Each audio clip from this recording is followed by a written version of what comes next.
जो आज़ाद भारत के पहले मतदाता रहे और इसी 2 नवंबर को उन्होंने अपना अंतिम वोट देने के बाद अंतिम सांस ली, वो हमारे बीच में नहीं रहे। मैं श्याम शरण नेगी जी को पूरी भारतीय राष्ट्रीय कांग्रेस की तरफ से श्रद्धांजलि हम अर्पित करते हैं और उनकी आत्मा की शांति की प्रार्थना करते हैं। मैं आज की हिमाचल प्रदेश कांग्रेस कमेटी के दफ्तर राजीव भवन से आज की प्रेस वार्ता में आपका स्वागत करती हूं। आज की प्रेस वार्ता में हमारे बीच में छत्तीसगढ़ के मुख्यमंत्री, हिमाचल के प्रभारी, चुनाव के ऑब्जर्वर के तौर पर नियुक्त किए गए आदरणीय भूपेश बघेल जी का मैं स्वागत करती हूं। हमारे बीच में राज्यसभा सांसद, हिमाचल प्रदेश कांग्रेस कमेटी के प्रभारी महासचिव राजीव शुक्ला जी का भी मैं यहाँ पर स्वागत करती हूँ। हमारे बीच में हिमाचल प्रदेश कांग्रेस कमेटी की अध्यक्षा सांसद आदरणीय प्रतिभा वीरभद्र सिंह जी का भी मैं स्वागत करती हूँ। हमारे बीच में प्रचार प्रसार कमेटी के हमारे अध्यक्ष विधायक ठाकुर सुखविंदर सिंह सुक्खू जी का भी मैं स्वागत करती हूँ। हमारे बीच में तेजेंद्र बिट्टू जी सचिव प्रभारी हैं हमारे हिमाचल के, उनका भी मैं स्वागत करती हूँ। हमारे बीच में मनीष, अरे आप चेयरमैन, मैं सबसे पहले हमारे कमेटी के चेयरमैन का ही नाम लेना चाहती थी कि मुझे लगा उन्हीं से फिर मैं मंच उनको सौंप दूंगी।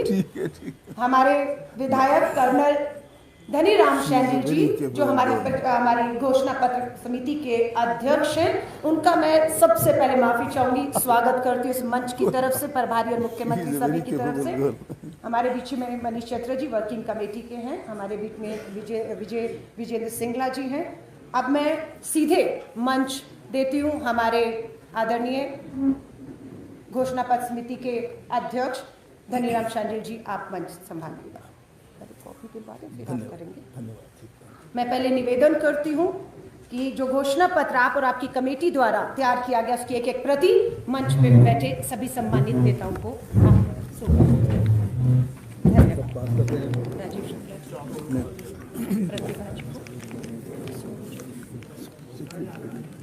जी को ये सब है इसको खोल दीजिए।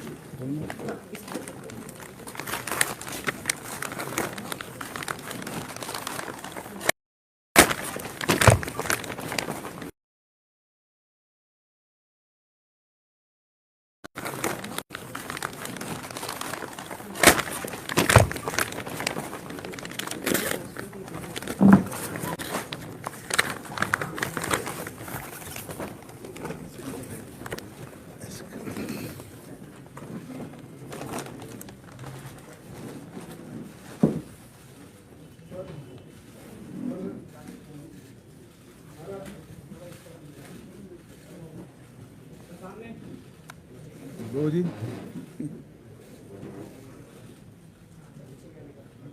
सामने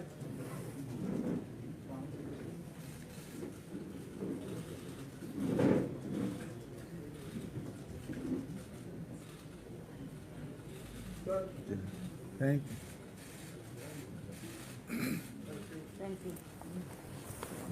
धन्यवाद। मैं आमंत्रित करती हूँ हमारे विधायक कमेटी के अध्यक्ष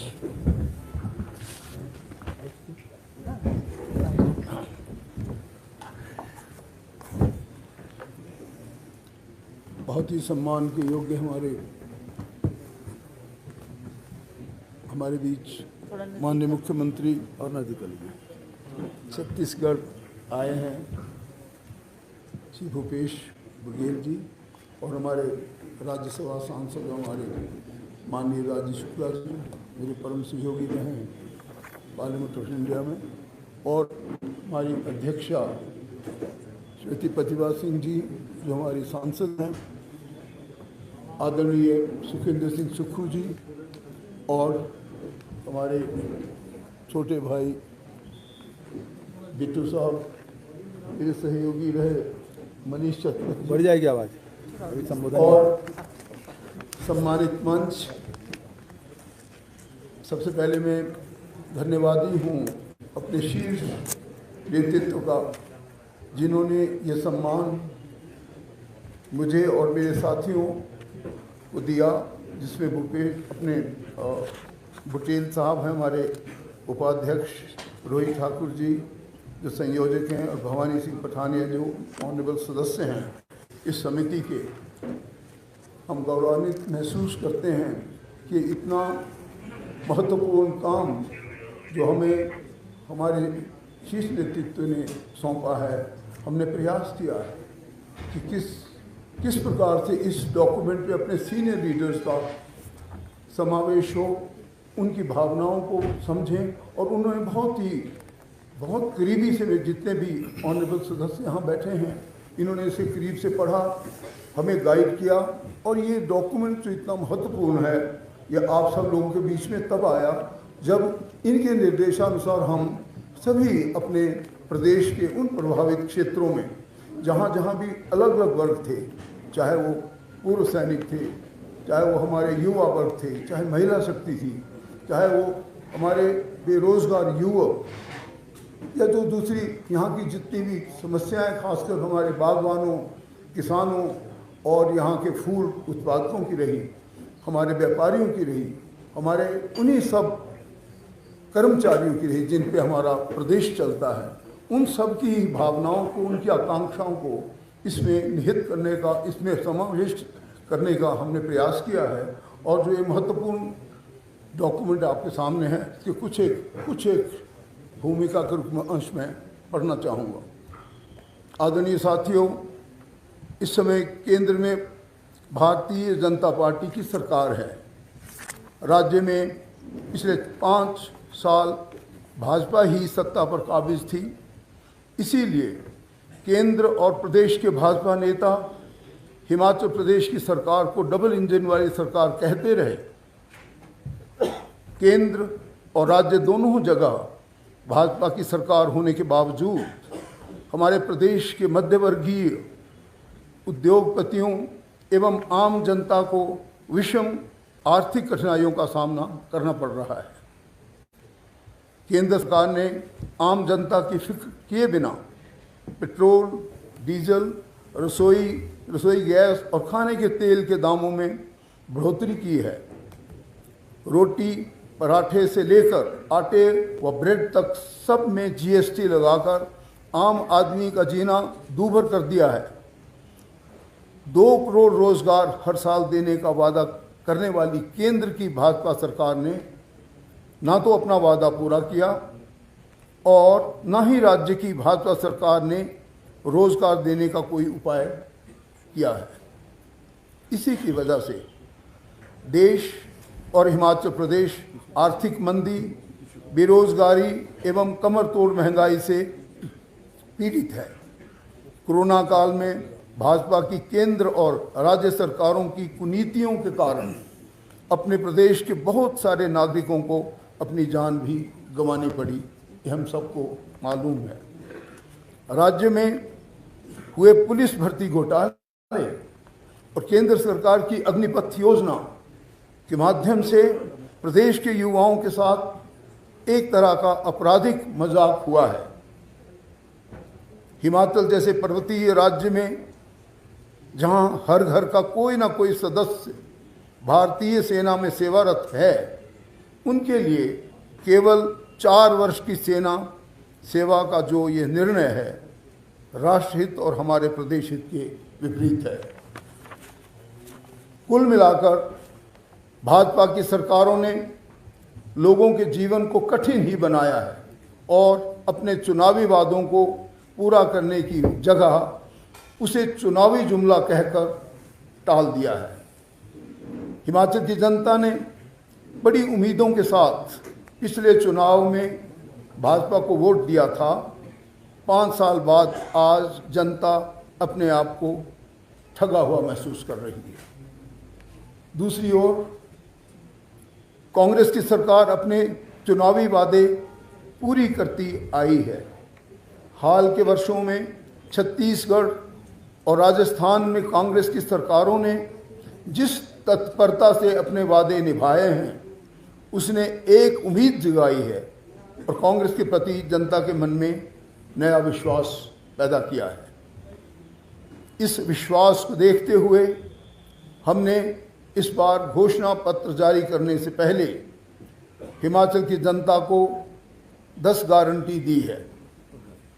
इन गारंटियों में से 2 गारंटी पुरानी पेंशन योजना की बहाली और 1 लाख सरकारी नौकरियों के बारे में तो हमारी नेता प्रियंका गांधी जी ने यह भी ऐलान कर दिया है कि सरकार बनते ही मंत्रिमंडल की पहली बैठक में इन पर अमल हो जाएगा। इसके अलावा युवाओं को 5 लाख रोजगार देने और अपना कारोबार शुरू करने के लिए स्टार्टअप फंड बनाकर हर विधानसभा में 10 करोड़ रुपए देने का प्रावधान किया गया है। इन गारंटियों में महिलाओं को हर महीने 1500 रुपये देने और 300 यूनिट बिजली देने की गारंटी शामिल है। कांग्रेस ने यह भी गारंटी दी है कि सरकार ऐसे उपाय करेगी जिससे बागवान अपनी फसल की कीमत खुद तय कर सकें। हमने ग्रामीण अर्थव्यवस्था को सुधारने के लिए पशुपालकों से 10 लीटर दूध हर दिन खरीदने और 2 रुपए किलो में गोबर खरीदने की गारंटी भी दी है। इन 10 गारंटियों के अलावा कांग्रेस पार्टी ने हिमाचल प्रदेश के चौतरफा विकास के लिए यह प्रतिज्ञा पत्र तैयार किया है। यह प्रतिज्ञा पत्र हिमाचल प्रदेश के सभी वर्गों से प्राप्त बहुमूल्य राय के मिश्रित सुझावों के आधार एवं जन समूहों की आकांक्षाओं के मद्देनजर तैयार किया गया है। महंगाई कम करने से जुड़े सारे फैसले केंद्र सरकार को करने हैं और राज्य सरकार की भूमिका बहुत सीमित है। इसलिए हमने ध्यान रखा है कि महंगाई से त्रस्त जनता की जेब में या तो कुछ पैसे डाले जा सकें या उनकी जेब में कुछ पैसों की बचत हो सके। हमें विश्वास है कि इससे जनता को महंगाई से कुछ राहत मिल सके। हमने विशेष तौर पर ध्यान रखा है कि हम इस प्रतिज्ञा पत्र में हिमाचलियत और हम यानी हम सब लोगों के हितों को सर्वोपरि रखें। ये सिर्फ चुनावी घोषणा पत्र नहीं है, मैं इसे रिपीट करूंगा, ये सिर्फ चुनावी घोषणा पत्र नहीं है बल्कि ये हिमाचल के इतिहास, यहाँ की कला और संस्कृति के अनुसार तैयार दस्तावेज है। यहाँ के लोगों से हमारा वादा है कि हम उनका गौरव कम नहीं होने देंगे। कांग्रेस ने आपसे जो वादा किया है उसे पूरा भी किया है, आगे भी हम अपने हर वादे पूरे करेंगे। बस हमें जनता का साथ और विश्वास चाहिए। इसलिए आप सबसे विनम्र अनुरोध है कि इस बार अपना आशीर्वाद कांग्रेस को दीजिए और हाथ का बटन दबाकर कांग्रेस को विजय बनाइए। आप सब लोगों का बहुत बहुत धन्यवाद। जय हिंद, जय हिमाचल। मैं आदरणीय धनीराम शांडिल जी का धन्यवाद करती हूँ, बधाई देती हूँ हिमाचल को कि भारतीय राष्ट्रीय कांग्रेस का जो है आधिकारिक रूप से घोषणा पत्र आज जारी हुआ है। मैं अब सीधे अपने पत्रकार साथियों को आमंत्रित करती हूँ आज के घोषणा पत्र पे आपके जो भी सवाल हो मंच के लिए उनका स्वागत है। धन्यवाद। मेरा निवेदन है प्रति आपको ई पे भेज दी गई है, बाकी कॉपियां बांट दी जाए। हमारे हर पत्रकार साथी को एक कॉपी। घोषणा पत्र की ई कॉपी आपको हमने व्हाट्सएप कर दी है और आपको हार्ड कॉपी हम लोग अभी डिस्ट्रीब्यूट करा रहे हैं। पर आदरणीय धनीराम शांडिल जी ने घोषणा पत्र में जो बिंदु है उसका अभी आपके सामने पूरा जिक्र किया है। उससे संबंधित आपके कुछ भी सवाल हो उनका स्वागत है और आने वाले दिनों में हम इसी घोषणा पत्र पर विस्तार में हमारे जो नेता हैं, राष्ट्रीय नेता, उस पर चर्चा करेंगे और आपके सवालों को आने वाले 2-3 दिन तक हम लगातार लेते रहेंगे। माइक दे दो।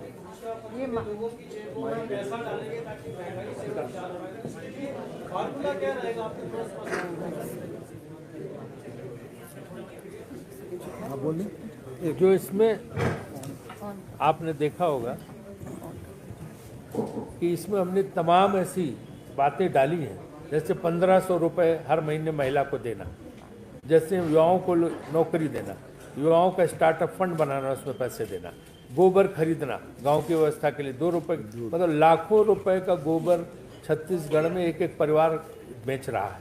हमने दूध खरीदने का स्कीम, तो उससे पैसा लोगों के पास आएगा और उस पैसे से वो महंगाई जो है, जो महंगाई ये केंद्र सरकार बढ़ा रही है, उस महंगाई से वो मुकाबला कर सकेंगे। उनको आर्थिक रूप से चाहे शहर हो और चाहे गांव हो, उनको हम शक्तिशाली बनाएंगे, नौकरियां देंगे, रोजगार के अवसर पैदा करेंगे और इसके अलावा ग्रामीण अर्थव्यवस्था को इसके जरिए मजबूत करेंगे।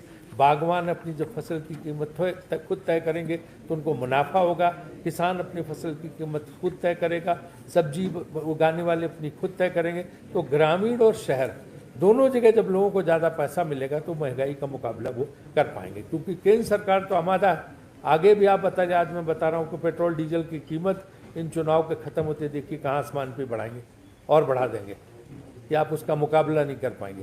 तो इसलिए जो है ये इस घोषणा पत्र में वो सारी चीज़ें डाली गई। और दूसरी बहुत चीज़ें हैं जो आप इस घोषणा पत्र को पढ़ेंगे, उसमें हमने बहुत चीज़ों की व्यवस्था की है, जिसमें आपको सारी चीज़ भ्रष्टाचार मुक्त पारदर्शी प्रशासन हम देंगे।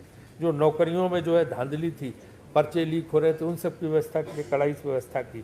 खेती और बागवानी के लिए आयोग बनेगा और उस आयोग से तय होगी कीमतें। डेयरी विकास, पशुपालन, मत्स्य पालन तीनों को बढ़ाया जाएगा। हर घर में 4 गायों तक की खरीद पर सब्सिडी मिलेगी। पशु चारा के लिए विशेष अनुदान मिलेगा जो फॉडर है। नई पर्यटन नीति हमने बनाई है, स्मार्ट विलेज की नीति। और टैक्सी सेवा पर्यटन का अभिन्न अंग है। टैक्सी वालों को हम बहुत राहत देने वाले हैं। यहाँ टैक्सी सर्विस यूनियन जो है उनसे, क्योंकि हमने जो घोषणा पत्र तैयार किया है इस सब की सलाह लेके किया है, तमाम वर्गों की सलाह लेने के बाद इसको तय किया है। तो उसमें उन सबके लिए सुविधाएं हमने दी हैं। टैक्सी परमिट की अवधि 10 की जगह 15 साल की जाएगी। अभी 10 साल में टैक्सी को रिटायर कर देते, हम उसको 15 साल करने जा रहे हैं। धार्मिक स्थलों को पर्यटन की दृष्टि से विकसित करने और ढांचागत विकास के लिए विधायकों को देवभूमि विकास निधि के तहत बजट आवंटित किया जाएगा ताकि देवभूमि का विकास हो सके। 5000 किलोमीटर हम नई सड़कें बनाएंगे। जो प्री कोविड HRTC रूट थे तो तत्काल प्रभाव से शुरू किए जाएंगे, क्योंकि उनको बंद कर दिया गया था कोविड के नाम पर, उनको रूट्स को शुरू नहीं किया। रेलवे परिवहन, भानुपल्ली बिलासपुर रेल परियोजना को जल्द से जल्द पूरा कराने के लिए प्रयास किए जाएंगे। Baddi Chandigarh fast rail corridor को यथाशीघ्र पूरा करवाने का प्रयास किया जाएगा।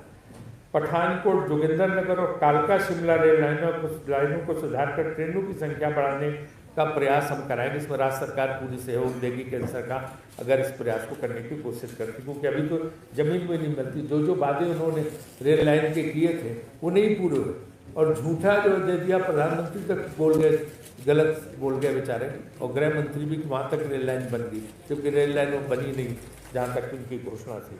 वन एवं पर्यावरण के लिए उद्योगों के लिए विशेष रूप से, चाहे वो जो फूड प्रोसेसिंग यूनिट हो और चाहे सोलन में मशरूम, सेब और टमाटर और साग सब्जियों के प्रसंस्करण के लिए स्पेशल फूड पार्क। उद्योगों को रियायती दर पर बिजली, न्यूनतम मजदूरी बढ़ाकर 500 रुपये प्रतिदिन की जाएगी।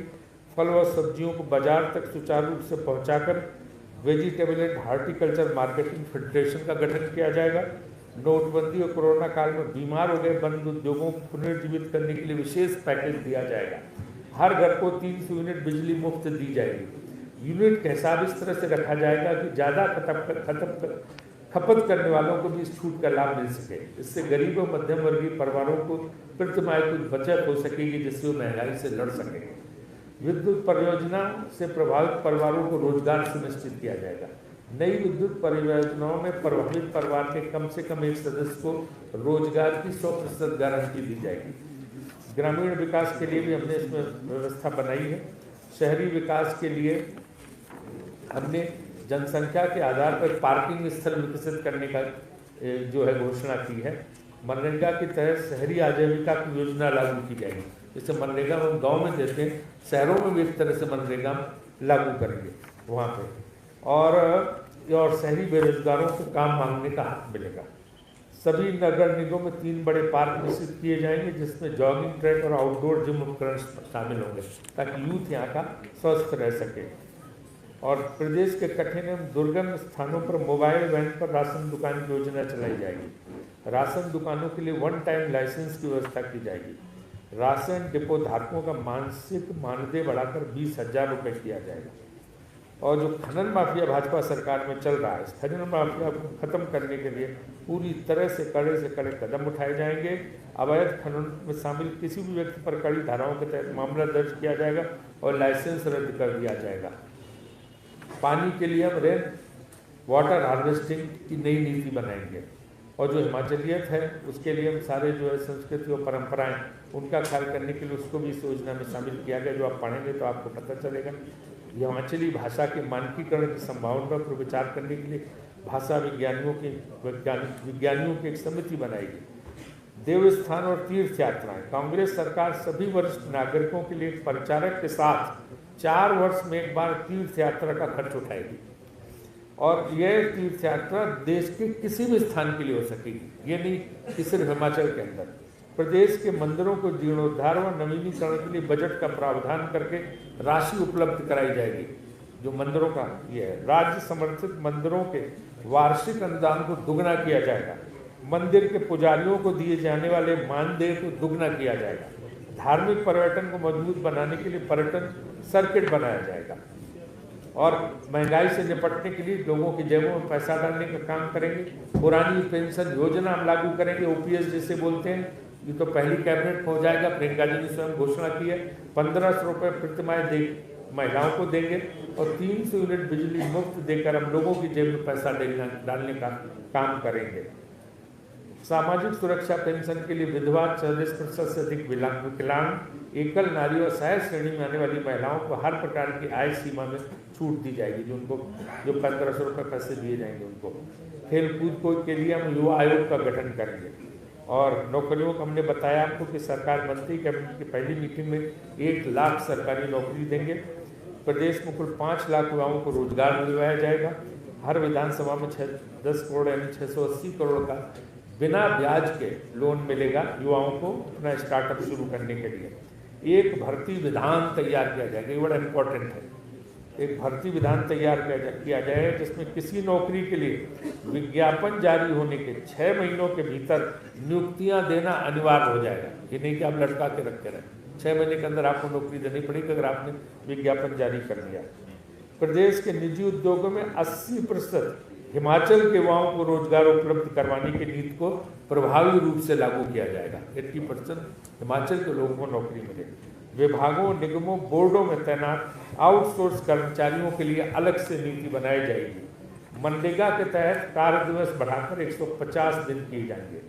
वृद्धावस्था पेंशन में बढ़ोतरी की जाएगी। 75 वर्ष से अधिक उम्र के नागरिकों को विशेष सामाजिक सुरक्षा पेंशन दी जाएगी जो 75+ है।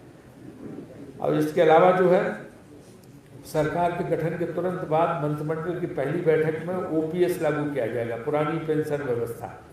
और ये हमने राजस्थान, छत्तीसगढ़ में लागू कर दिया है। उसके वीडियो भी आप लोग देखना चाहें जिन जिन लोगों के खातों में पहुंच गया है राजस्थान और वहाँ पे, क्योंकि भाजपा बड़ी घबराई हुई है, कुछ झूठी घोषणाएं कर सकते हैं।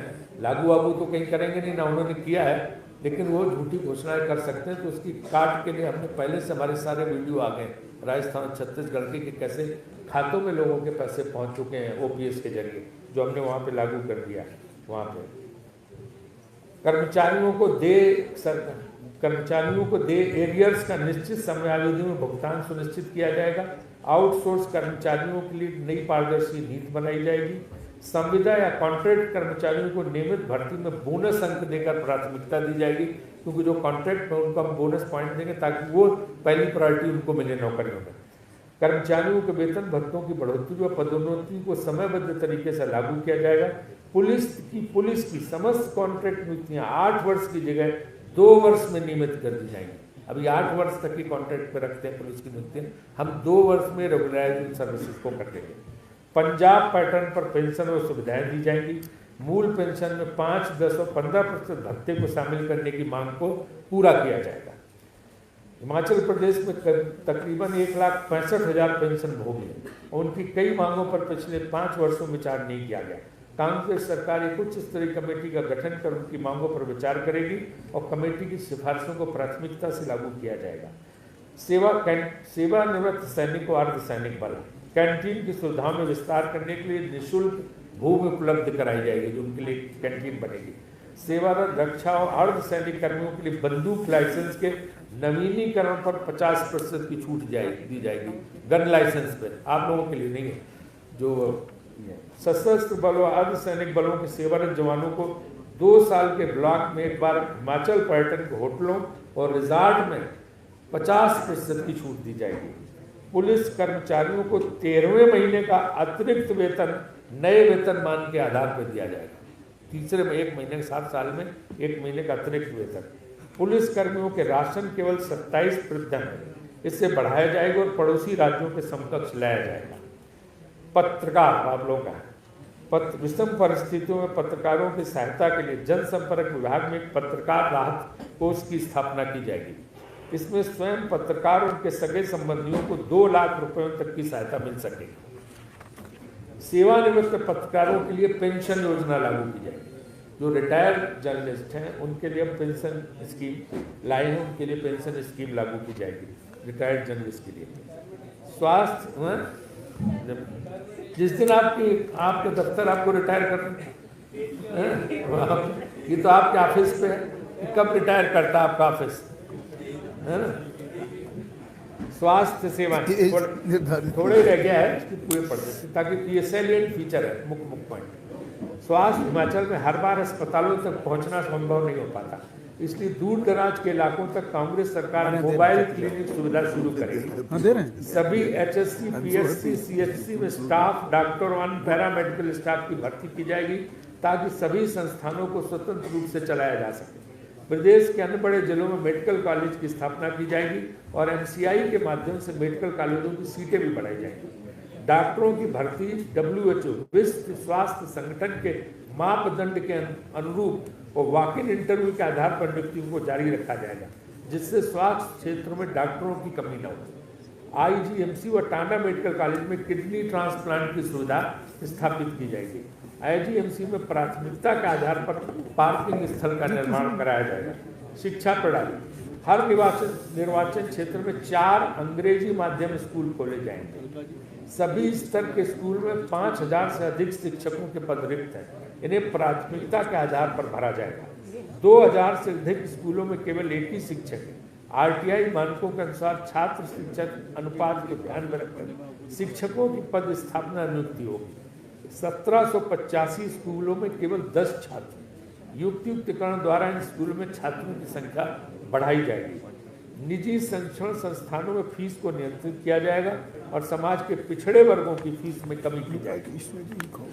यह अनुमान है कि राज्य में लघु वनोपज का आर्थिक आकार लगभग 4500 करोड़ है। सरकार वन प्रबंधन समितियों के माध्यम से लघु वनोपजों की न्यूनतम समर्थन मूल्य पर खरीदी करेगी, जिससे वन क्षेत्रों में रहने वाले लोगों की आर्थिक स्थिति में सुधार हो सके। नौतोल भूमि पात्र व्यक्तियों को 2017 तक दी गई थी, उसके बाद भाजपा सरकार ने इस प्रथा को बंद कर दिया था। कांग्रेस सरकार इस प्रक्रिया को पुनः शुरू करेगी। नौतोल भूमिपात्र जनजाति, दलित व अन्य पिछड़ा वर्ग के लिए व्यावसायिक और प्रतियोगी परीक्षाओं के कोचिंग सेंटर में अनुसूचित जाति व जनजाति के छात्रों को मुफ्त कोचिंग दी जाएगी। गुज्जर, गद्दी, लबाड़ा, गोरखा और अन्य पिछड़ा वर्ग के लिए गठित बोर्डों को और अधिक मजबूत किया जाएगा। कच्चे मकान वाले सभी लोगों को अगले 5 साल में पक्का मकान बनाने के लिए आवास पर सब्सिडी दी जाएगी। अगर पक्का मकान जो लोग बनाना चाहें कच्चे मकान वाले, तो उस पर सब्सिडी मिलेगी। निःशक्तता पेंशन केवल उन्हीं व्यक्तियों को दी जाती है जिनकी विकलांगता 40% से अधिक है। पेंशन के लिए विकलांगता को प्रतिशत घटाकर हम 25% कर रहे हैं। नशा उन्मूलन, हिमाचल में नशे के खिलाफ अभियान को मजबूत बनाने के लिए हाई कोर्ट के रिटायर्ड जज की अध्यक्षता में एक नशा रोधी प्रवर्तन प्राधिकरण का गठन किया जाएगा। Anti drug enforcement agency will be established in Himachal Pradesh to prevent और curb this menace of drugs. हर उपमंडल में नशा मुक्ति केंद्र स्थापित किए जाएंगे। ये तो हमने कुछ पॉइंट आपको दे दिए, आपको ये मिल जाएगा जिसमें विस्तार से जो है सारी चीज़ें दी गई हैं। और भी पॉइंट हैं और भी चीज़ें हैं, लेकिन मुख्य बातें मैंने आपको बताई। ये हमारा जो घोषणा पत्र है, सब तरफ से सब लोगों के, समाज के सभी लोगों की, जनता से भी हमने जो पॉइंट्स इकट्ठे किए थे उस आधार पर बनाया गया। धनीराम सांडे जी की कमेटी ने इसमें बड़ी मेहनत की है। एक इम्पॉर्टेंट बात यह है कि ये घोषणा पत्र इसी के साथ साथ हर जिले में हम लागू कर रहे हैं, हर मंडल में अभी जारी हो रहा है। जैसे कि मुकेश अग्निहोत्री जी उसको हमीरपुर में जारी कर रहे हैं, कौल सिंह जी मंडी में जारी कर रहे हैं। इसलिए जहाँ जहाँ हमारे नेता हैं इसको हर क्षेत्र में जारी किया जा रहा है। तो ये जो है और शिमला में मुख्य रूप से इसे जारी किया। अब कोई सवाल हो तो आप पूछ सकते हैं। मेरा आपसे एक प्रश्न है। हेलो। हाँ मेरी आपसे प्रश्न है कि आपने आज ये कांग्रेस प्रतिज्ञा पत्र 51 पेज का जारी किया है, उसके लिए आपको बहुत बहुत शुभकामनाएं।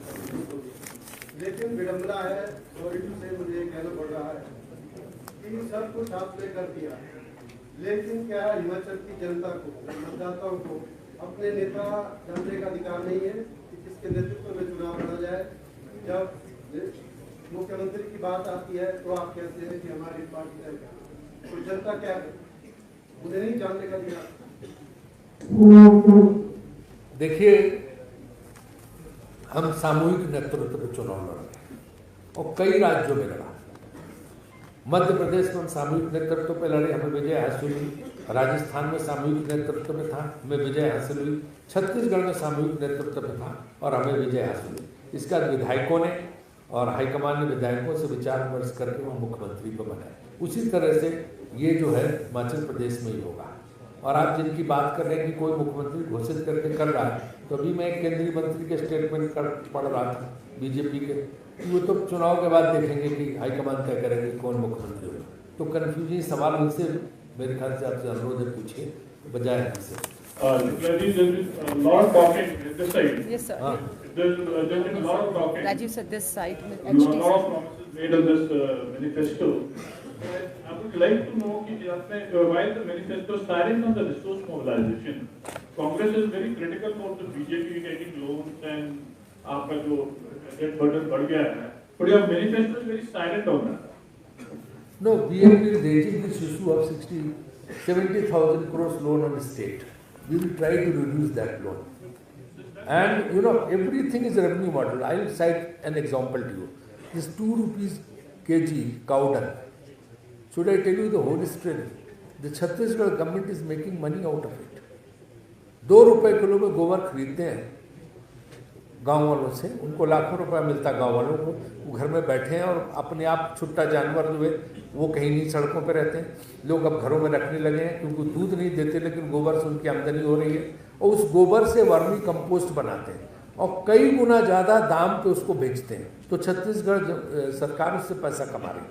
4 रुपए लीटर में इनकी यूरिन खरीदते हैं, पेशाब खरीदते हैं और उसमें वो छत्तीसगढ़ गवर्नमेंट जड़ी बूटियाँ मिला के और उसमें जो है पेस्टिसाइड बनाते हैं, ऑर्गेनिक पेस्टिसाइड, वो 70 रुपए लीटर बिक रहा है। तो सोचो कि 74 रुपए प्रॉफिट हो रहा है छत्तीसगढ़। तो हमारी जितनी स्कीम है सब में हम पैसा जनरेट करेंगे, उसके साथ रेवेन्यू जनरेट करेंगे।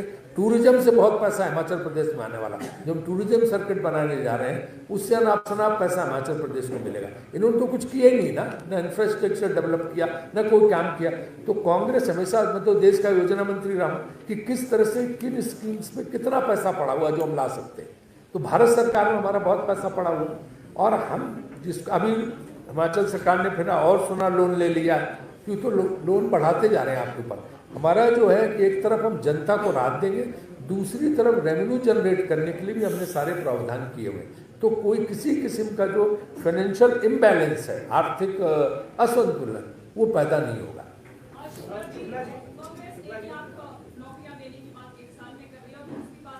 पहली कैबिनेट में 5 लाख युवाओं को 10 करोड़ का स्टार्टअप दिया जाएगा, महिलाओं को 1500 रुपए दिए जाएंगे। इस बार भाजपा सरकार का एनुअल बजट 51,000 करोड़ का था। तो साल में कितना बजट आप लेकर चल रहे हैं, इसका भी हम इसी का कैलकुलेशन लगा के जितने बजट की जरूरत होगी उस बजट को हम खर्च करेंगे। और ऐसी योजनाएं जिनमें पैसे का दुरुपयोग हो रहा है उनको भी ये लाभकारी योजनाएं जो है जनता के लिए उस तरफ मोड़ेंगे। धन्यवाद। 1500 वाली घोषणा आपने की है, कांग्रेस ने इसको लेकर फॉर्म भी भरवा है, तो अभी तक 3 लाख फॉर्म आ चुके हैं, जमा हो चुके हैं कांग्रेस दफ्तर में। तो मेरा सवाल इसमें ये है कि क्या पहली ही कैबिनेट में आप इसको भी लागू कर दोगे और इसके लिए कोई निश्चित रूप से पहली कैबिनेट में भी लागू हो जाएगा, काम शुरू हो जाएगा। हमने फॉर्म भरवाए, कांग्रेस के इतिहास में जो वादा किया वो पूरा किया। पहले दिन पूछे बघेल जी से, जिस दिन शपथ ली सीधे जाके किसानों के कर्ज माफ की वादा किया था हमने राजस्थान, मध्य प्रदेश और छत्तीसगढ़ में। हमारा भाजपा की तरह नहीं है कि वोट ले लिए और बाद में कहा दे यार वो तो जुमला था, मैंने कह दिया था चुनाव में, बाद में हम कुछ पूरा नहीं करेंगे। ये एक भी वादा पूरा नहीं करते। 2 करोड़ लोगों को नौकरी देने का वादा किया था 2014 में, आज 8 साल हो गए। 16 करोड़ लोगों को नौकरी मिल जानी चाहिए थी, मिली नहीं मिली। 30 रुपए लीटर हम डीजल बेचेंगे, 40 रुपए पेट्रोल बेचेंगे, ये कहा गया था 14 में उन्होंने, जब ये मनमोहन सिंह की सरकार को हटाना था केंद्र से। क्या 30 रुपए में आपको डीजल मिल रहा है, 40 रुपए में पेट्रोल मिल रहा है? नहीं। तो ये महंगाई हम नियंत्रण करेंगे, रुपया हम 50 से नीचे ले जाएंगे। देश का अपमान हो रहा है, रुपया गिरता चला जा रहा है। मोदी जी का भाषण में सुने होगा सब जगह, वो आता था उन दिनों 2014 में, आज रुपया कहाँ पहुँच गया, क्या हालत है। तो इसलिए हम वादे पूरे करते हैं, ये कोई वादा पूरा नहीं करते। यही हमारी और भाजपा में जो है फर्क है। शुक्ला जी, 31 क्षेत्रों से 102 प्रतिज्ञाएं कांग्रेस ने घोषणा पत्र में की हैं, जिसमें से एक भूमि अधिग्रहण कानून लाकर भूस्वामियों को 4 गुना मुआवजा देने की बात कही गई है। सवाल ये है, 4 गुना मुआवजा की बात केंद्र सरकार ने भी कही थी, प्रदेश में भी भाजपा की सरकार थी, वो भी नहीं दे पाए। छत्तीसगढ़ के मुख्यमंत्री साथ बैठे हैं कि अगर गृह जिला की बात की जाए तो कई जगह 2 गुना मिला है, कई जगह 1 गुना मिला है। उसका भी उच्च न्यायालय में केस चला हुआ है। ऐसे में कांग्रेस किस तरह से? देखिए, मैं आपको बताऊं, ये क्योंकि तब मैं मिनिस्टर था भारत सरकार में, ये कानून हम ही लाए थे, है ना। ये भूमि अधिग्रहण कानून हम लाए थे, ये मनमोहन सिंह सरकार जो कांग्रेस की थी वो लाई, जिसमें हमने उनको 4 गुना मुआवजा किसानों को उनकी भूमि अधिग्रहण के समय हमने उसमें कानून बना दिया, वो देना ही पड़ेगा और दिया जा रहा है। तो हम यहाँ इसको हिमाचल प्रदेश में भी लागू करेंगे कि अगर अधिग्रहण होता उनकी ज़मीन का सरकार करती किसी परियोजना के लिए, तो किसानों को 4 गुना मिलेगा ही। हर जगह हमारा कहीं अगर कोई लैंड डिस्प्यूट हो, कोई कोर्ट कहीं केस चल रहा हो एक आध लैंड का, तो वो नहीं पता, वो अलग कोई इशू हो सकता है। लेकिन सरकार की नीति है कि हम 4 गुना मुआवजा देंगे, वो इस घोषणा पत्र में भी हमने डाला। आपने मेरा उल्लेख किया, एक मिनट बघेल साहब बताएंगे आपको। ये बात सही है कि यूपीए सरकार ने शहरी क्षेत्र में 2 गुना और ग्रामीण क्षेत्र में 4 गुना का कानून लाया। बाद में भारतीय जनता पार्टी की सरकार ने उसे 3 बार अध्यादेश ला के वापस किया, लेकिन राहुल जी के नेतृत्व में रामलीला मैदान में बड़ी किसानों की रैली की गई और उसको वापस लेना पड़ा। फिर वो राज्यों को सौंप दिया। पिछली सरकार में चूंकि उस समय भारतीय जनता पार्टी की सरकार थी हमारे यहाँ भी, तो उन्होंने वही लागू किया जो केंद्र सरकार चाहती थी। जब हमारी सरकार आई तो हमने उसको रिवर्ट किया, जो यूपीए सरकार के समय जो प्रावधान था उसको हमने लागू किया है। हमारे छत्तीसगढ़ में 2 गुना और 4 गुना, शहरी क्षेत्र में 2, ग्रामीण क्षेत्र में 4।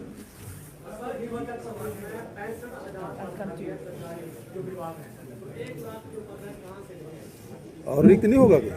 65,000 तो वो खाली है, 35,000 हम और क्रिएट करेंगे, पदों का सृजन करेंगे। रिटायर नहीं होंगे जी, रिटायरमेंट होगा तो फिर नहीं भरोगे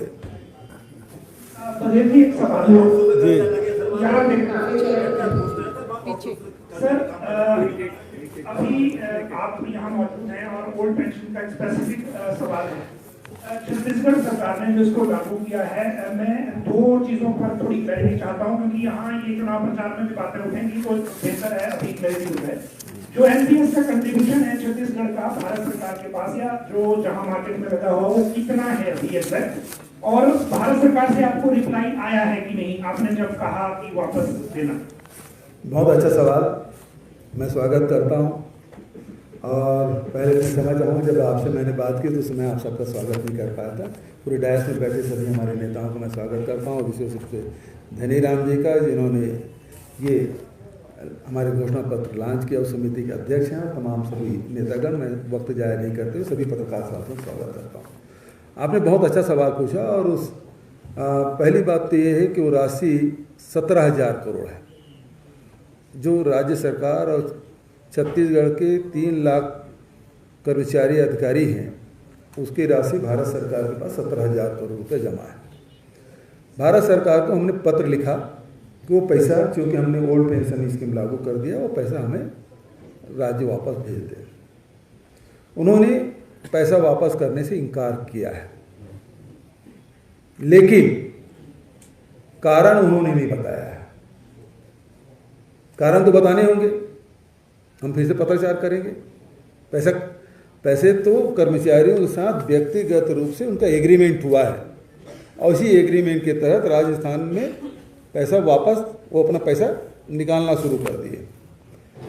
अब इसमें कारण क्यों नहीं दे रहे हैं ये हम पूछेंगे और उसके बाद लीगल एडवाइस भी लेंगे और व्यक्तिगत उनके एग्रीमेंट है, खाता भी खुलवाएंगे, एग्रीमेंट करेंगे, राज्य सरकार के हिसाब से ओल्ड पेंशन स्कीम लागू करेंगे और पुराने पेंशन के तहत अब पेंशन के लिए वेतन में कोई अंशदान की कटौती नहीं होगी। नंबर 1, सेवानिवृत्ति के पर पेंशन की पूरी गारंटी। नंबर 2, सेवानिवृत्ति पर अंतिम मूल वेतन के 50% पेंशन बनेगी। नंबर 4, मृत्यु के बाद परिवार को पेंशन का प्रावधान। नंबर 5, सेवानिवृत्ति पर सामान्य भविष्य निधि, ग्रेजुटी, पेंशन, सारांशीकरण सहित अन्य आर्थिक लाभ की पात्रता होगी। सर इसमें ही एक सप्लीमेंट्री है, अगर आप परमिट करें तो। पहली बात यह है कि मान लीजिए वहां से नहीं आता है तो आप लोगों ने कैसे उसका वो किया है, अरेंजमेंट किया है? जैसे क्योंकि एनपीएस में जो कर्मचारी उसने भी रिटायर होना है अभी अगले साल जब भी होगा, और वो मनी जो है आपके पास अभी कंट्रोल उसका नहीं है। लगभग सभी राज्यों की यही प्रॉब्लम है।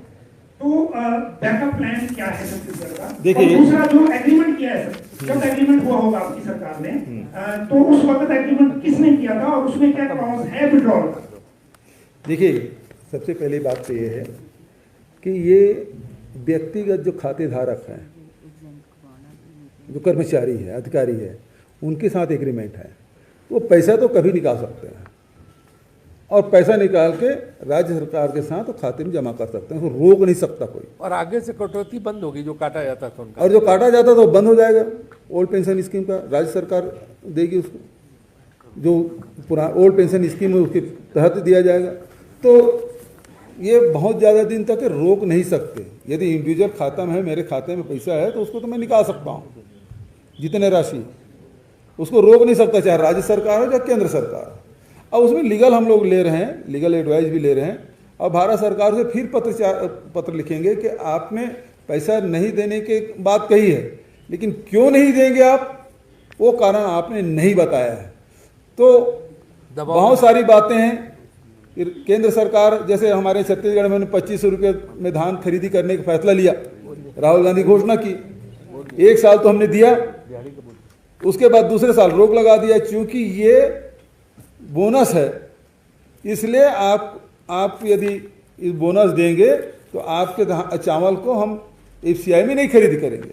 हमने रास्ता निकाल लिया, राजीव गांधी किसान न्याय योजना लागू किया, 9000 रुपये एकड़ दे रहे हैं, इस साल तो 2640 रुपये पड़ रहा है। हम तो वादा तो 2500 के किए थे, अभी किसानों को जो मिल रहा है, अभी धान कटाई चल रहा है हमारे छत्तीसगढ़ में, वो 2640 रुपये में 1 नवंबर से हमारी धान खरीदी शुरू हो गई, उसको पड़ेगा 2640 रुपये।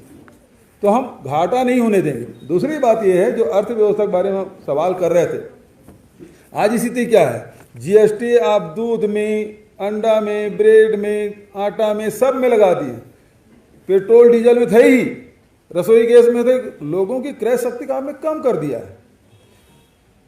कांग्रेस पार्टी है वो लोगों की क्रय शक्ति बनाना चाहती है। हमने छत्तीसगढ़ में किया और यहाँ भी जो हमारी जो घोषणा पत्र है उसमें स्पष्ट रूप से आम आदमी का परचेजिंग पावर, क्रय शक्ति बढ़ जाएगा। क्रय शक्ति बढ़ेगा तो राज्य के राजस्व भी मिलेगा, जितना जीएसटी क्रय करेगा उतने राज्य का जीएसटी जाएगा, उतना राज्यांश मिलेगा। और फिर वित्तीय हम लोगों को अनुशासन बना कर रखना पड़ेगा, तो जितनी घोषणाएं वो आराम से हो जाएगा। ये बहुत बड़ी बात नहीं। हम लोग कहते थे कि आप कहाँ ऋण माफी करेंगे, हमने ऋण माफी भी किया 9,500 करोड़ का, और उसके बाद 2500 रुपये में धान भी खरीदी कर रहे हैं, 4000 प्रति मानक बोरा तेंदुपत्ता भी खरीदे हैं, गोबर भी खरीद रहे हैं, अंग्रेजी स्कूल भी खोलते सभी विधानसभाओं में, 8000 क्लिनिक योजना भी चल रहा है, वित्तीय प्रबंधन है भाई। यहाँ एक और रूरल इंडस्ट्रियल पार्क हमने चालू कर दिया है।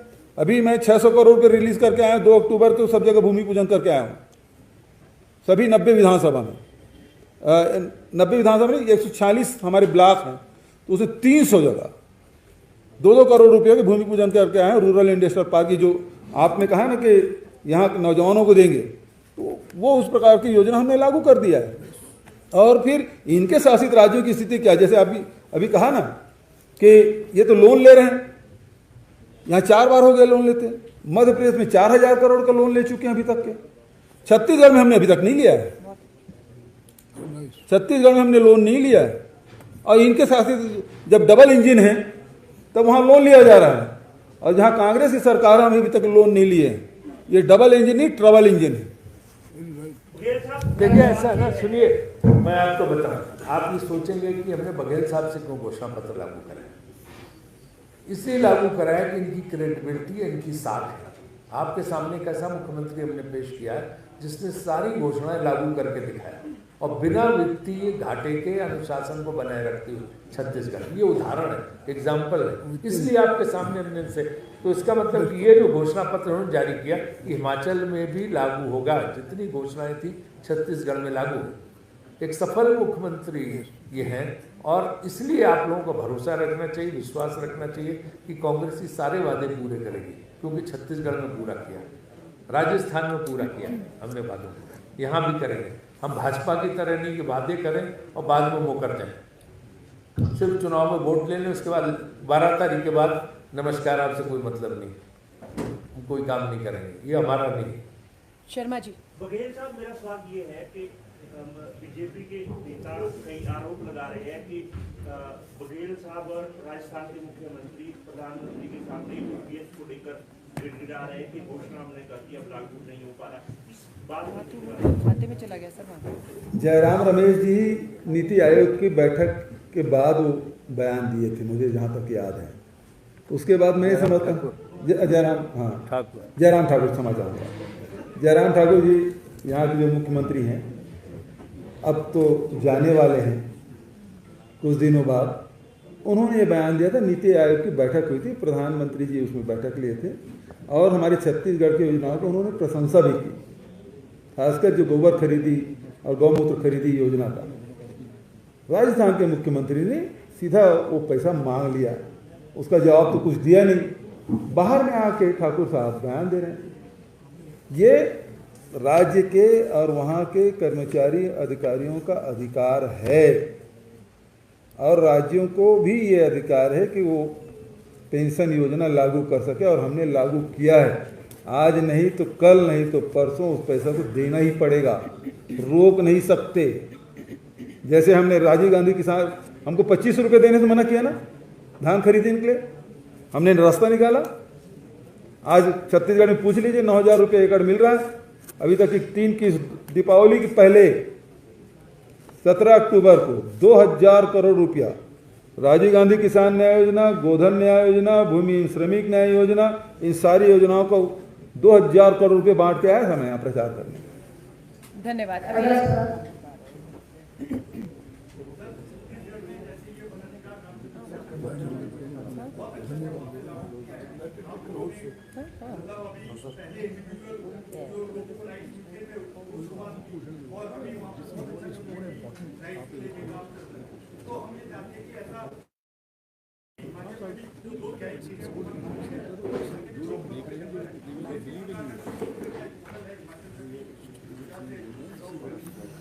देखिए, छत्तीसगढ़ में तो पूरे देश में व्यक्तिगत दावे का निपटान हुआ, और पिछली सरकार ने, भारतीय जनता पार्टी की सरकार ने लिख के दे दिया था कि अब कोई दावा नहीं है। सुप्रीम कोर्ट में भी ये आदेश हो गया था कि जो जिसके पास पट्टा नहीं हो और उसको अतिक्रमित घोषित करते हुए उसे बेदखल किया जाए। फिर हम लोगों ने सुप्रीम कोर्ट में ये दावा प्रस्तुत किया कि अभी हमारे यहाँ वितरण का काम पूरा नहीं हुआ है, और रोक लगा। उसके बाद हम लाखों परिवार को इंडिविजुअल को दिए, और पूरे देश में सबसे ज़्यादा कम्युनिटी राइट यदि है तो छत्तीसगढ़ में हमने दिया है, और हमारे घोषणा पत्र में भी यहाँ भी है। और आपको जानकारी है कि ये यूपीए सरकार के समय बनाया गया कानून है। वो जो आपने सवाल पूछा था ना कि गिड़गिड़ा रहे थे, देखिए जो प्रधानमंत्री होता है वो फिर जो है ना, उसके लिए सब दल बराबर होने चाहिए। और हमारे दोनों मुख्यमंत्रियों को मैं बधाई दूंगा बघेल साहब और गहलोत जी को उन्होंने प्रधानमंत्री के सामने वही विज्ञान भवन में ये बात रखी कि हमारी ये सारी चीजें दी जानी चाहिए, हमारा बकाया नहीं। वो गिड़गिड़ा नहीं रहे, उनकी बात रख रहे हैं। गिड़गिड़ाते तो भाजपा के मुख्यमंत्री है, तो उनको आदत बन गई गिड़गिड़ाने तो दूसरों को भी बोले।